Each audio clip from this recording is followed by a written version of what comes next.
A memo.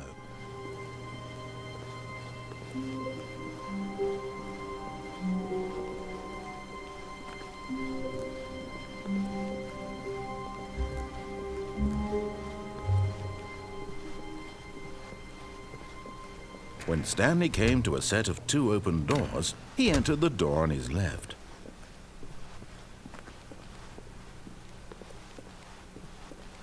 Yet there was not a single person here either. Feeling a wave of disbelief, Stanley decided to go up to his boss's office, hoping he might find an answer there. Oh, no, no, not again. I won't be part of this. I'm not going to encourage you. I'm not going to say anything at all. I'm just going to be patient and wait for you to finish whatever it is you enjoy doing so much. Coming to a staircase, Stanley walked upstairs to his boss's office.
Stepping into his manager's office, Stanley was once again stunned to discover not an indication of any human life.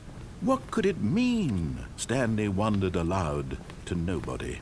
He began wildly tearing through papers on the boss's desk, pulling books off the shelf, looking behind paintings, desperate for clues to his situation. But his attention was caught by a keypad behind the boss's desk. What could its purpose be? In fact, this keypad guarded the terrible secret that lay buried below his feet. And so the boss had assigned it an extra secret PIN number, 2845.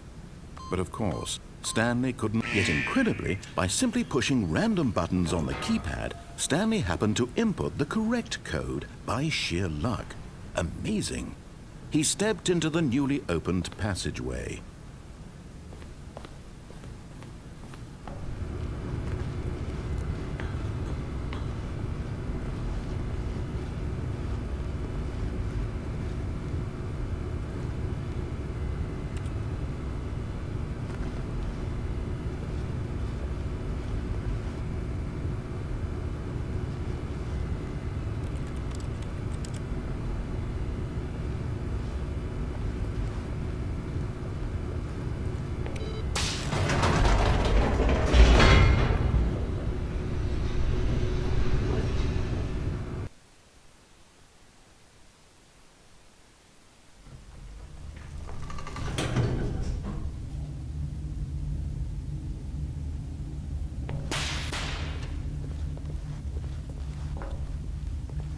Stanley walked straight ahead through the large door that read Mind Control Facility.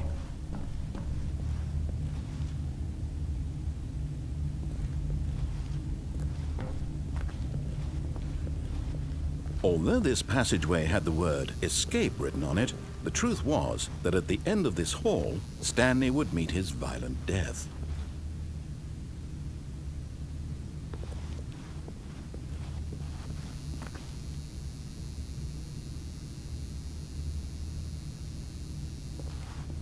The door behind him was not shut. Stanley still had every opportunity to turn around and get back on track.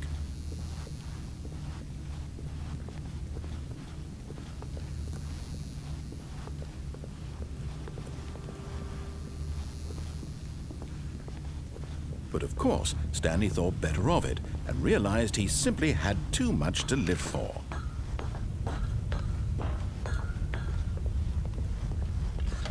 The lights rose on an enormous room packed with television screens. What horrible secret did this place hold? Stanley thought to himself. Did he have the strength to find out?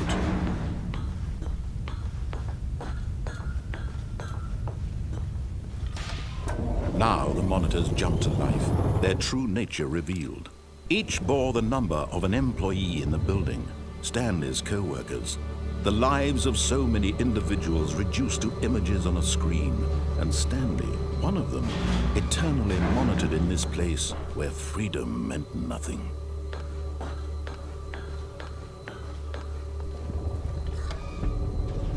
This mind control facility, it was too horrible to believe. It couldn't be true. Had Stanley really been under someone's control all this time? Was this the only reason he was happy with his boring job? That his emotions had been manipulated to accept it blindly? No, he refused to believe it. He couldn't accept it. His own life in someone else's control? Never! It was unthinkable, wasn't it? Was it even possible? Had he truly spent his entire life utterly blind to the world?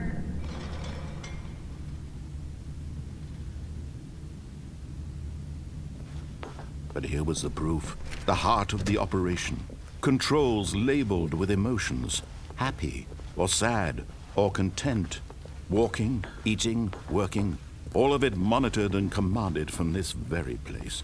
And as the cold reality of his past began to sink in, Stanley decided that this machinery would never again exert its terrible power over another human life.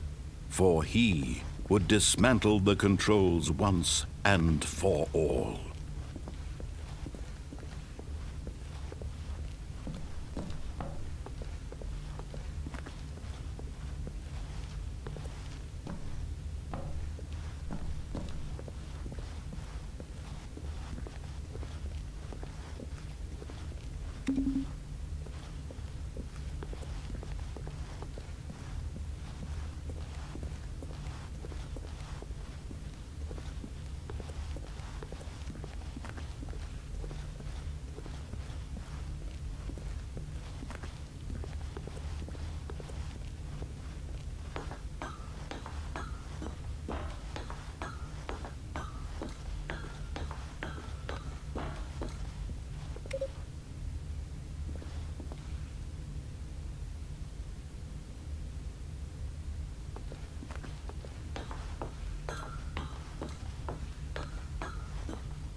And when at last he found the source of the room's power, he knew it was his duty, his obligation, to put an end to this horrible...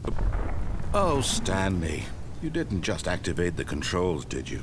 After they kept you enslaved all these years, you go and you try to take control of the machine for yourself. Is that what you wanted? Control?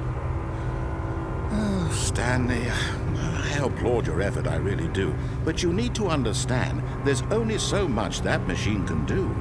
You were supposed to let it go, turn the controls off, and leave. If you want to throw my story off track, you're going to have to do much better than that. I'm afraid you don't have nearly the power you think you do. For example, and I believe you'll find this pertinent, Stanley suddenly realized he had just initiated the network's emergency detonation system. In the event that this machine is activated without proper DNA identification, nuclear detonators are said to explode, eliminating the entire complex. How long until detonation then? Let's say 2 minutes. Now this is making things a little more fun, isn't it, Stanley? It's your time to shine. You are the star. It's your story now. Shape it to your heart's desires. Oh, this is much better than what I had in mind. What a shame we have so little time left to enjoy it. Mere moments until the bomb goes off. But what precious moments each one of them is. More time to talk about you, about me, where we're going, what all this means. I barely know where to start. What's that? You'd like to know where your co-workers are? A moment of solace before you're obliterated? All right, I'm in a good mood. You're gonna die anyway. I'll tell you exactly what happened to them. I erased them. I turned off the machine. I set you free. Of course, that was merely in this instance of the story. Sometimes when I tell it, I simply let you sit there in your office forever, pushing buttons endlessly and then dying alone. Other times, I let the office sink into the ground, swallowing everyone inside, or I let it burn to a crisp. I have to say this, though, this version of events has been rather amusing. Watching you try to make sense of everything and take back the control wrested away from you, it's quite rich. I almost hate to see it go. But I'm sure whatever I come up with on the next go-around will be even better. My goodness, only 34 seconds left. But I'm enjoying this so much. You know what? To hell with it. I'm going to put some extra time on the clock. Why not? These are precious additional seconds, Stanley. Time doesn't grow on trees. Oh dear me, what's the matter, Stanley? Is it that you have no idea where you're going or what you're supposed to be doing right now? Or did you just assume when you saw that timer that something in this room was capable of turning it off? I mean, look at you. Running from button to button, screen to screen, clicking on every little thing in this room. These numbered buttons, no, these colored ones. Or maybe this big red button, or this door. Everything, anything, something here will save me. Why would you think that, Stanley? That this video game can be beaten? Won? Solved? Do you have any idea what your purpose in this place is? Stanley, you're in for quite a disappointment. But here's a spoiler for you. That timer isn't a catalyst to keep the action moving along. It's just seconds ticking away to your death. You're only still playing instead of watching a cutscene because I want to watch you for every moment that you're powerless. To see you made humble. This is not a challenge. It's a tragedy. You wanted to control this world, that's fine. But I'm going to destroy it first, so you can't. Take a look at the clock, Stanley. That's 30 seconds you have left to struggle. 30 seconds until a big boom and then nothing. No ending here, just you being blown to pieces. Will you cling desperately to your frail life, or will you let it go peacefully? Another choice. Make it count. Or don't. It's all the same to me, all a part of the joke. And believe me, I will be laughing at every second of your inevitable life from the moment we fade in until the moment I say, happily ever up.